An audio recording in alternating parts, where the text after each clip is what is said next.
السلام علیکم، M R news studio سے میں ہوں آپ کے ساتھ ماریہ خان۔ سب سے پہلے ہیڈ لائنز۔ آزاد کشمیر کے علاقے پلندری میں مسافر کوچ کھائی میں گرنے سے جاں بحق افراد کی تعداد 27 ہو گئی۔ پولیس کا کہنا ہے کہ پلندری آزاد کشمیر میں منجیاڑی کے قریب مسافر کوچ کھائی میں جا گری۔ حادثے میں ابتدائی طور پر 7 افراد جان کی بازی ہار گئے اور 20 سے زیادہ افراد کے زخمی ہونے کی اطلاعات ملی۔ تاہم اب حکام کا بتانا ہے کہ مسافر کوچ کو پیش آنے والے حادثے میں جاں بحق افراد کی تعداد 27 ہو گئی۔ حکومت اور کالعدم تحریک لبیک پاکستان میں معاہدے کے بعد کل سے اب تک کالعدم جماعت کے 2000 سے زائد کارکنوں کو رہا کر دیا گیا۔ پنجاب کے مختلف شہروں کی جیلوں سے آج بھی کالعدم ٹی ایل پی کے کارکنوں کی رہائی کا سلسلہ جاری رہا۔ شیخوپورہ، پاکپتان اور ساہیوال کی جیلوں سے مزید 279 کارکن رہا کر دیے گئے۔ آئی سی سی مینز ٹی20 ورلڈ کپ کے سپر 12 مرحلے میں گروپ 2 کے میچ میں بھارت نے افغانستان کو یک طرفہ مقابلے کے بعد 67 رن سے شکست دی۔ افغانستان کے کھلاڑی شروع سے ہی میچ میں سست دکھائی دیے۔ ناقص فیلڈنگ ہو یا پھر خراب بالنگ اور بیٹنگ، پاکستانی شائقین نے افغانستان کی ٹیم پر سوال اٹھائے، مزے کے تبصرے کیے۔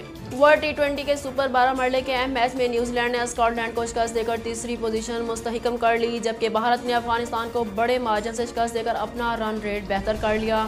گروپ 2 میں پاکستان 4 میچز کے بعد 8 پوائنٹس کے ساتھ سر فہرست ہے اور سیمی فائنل کے لیے کوالیفائی کر چکا ہے۔ افغانستان 4 میچز میں 2 فتوحات کے ساتھ دوسرے اور نیوزی لینڈ 3 میچز میں 2 کامیابیوں کے ساتھ تیسرے نمبر پر ہے۔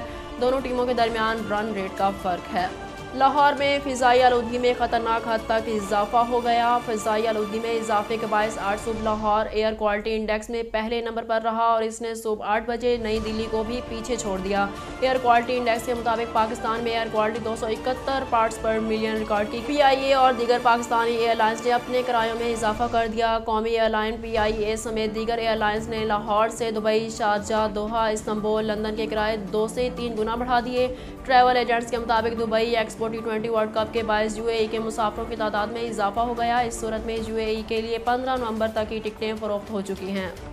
ملک میں کورونا سے اموات میں اضافہ ہوا ہے اور گزشتہ 24 گھنٹوں کے دوران 19 افراد جان کی بازی ہار گئے۔ پاکستان میں کورونا کے اعداد و شمار بتانے والی ویب سائٹ کے مطابق گزشتہ 24 گھنٹوں کے دوران ملک بھر میں کورونا کے 43,901 ٹیسٹ کیے گئے، جن میں سے 580 افراد میں کورونا وائرس کی تصدیق ہوئی، جبکہ وائرس سے 19 افراد انتقال کر گئے۔ این سی او سی کے مطابق گزشتہ 24 گھنٹوں میں کورونا کے مثبت کیسز کی شرح 1.32% رہی۔ اب تک کے لیے اتنا ہی۔ مزید خبروں اور تفصیلات کے لیے دیکھتے رہیے ایم آر نیوز۔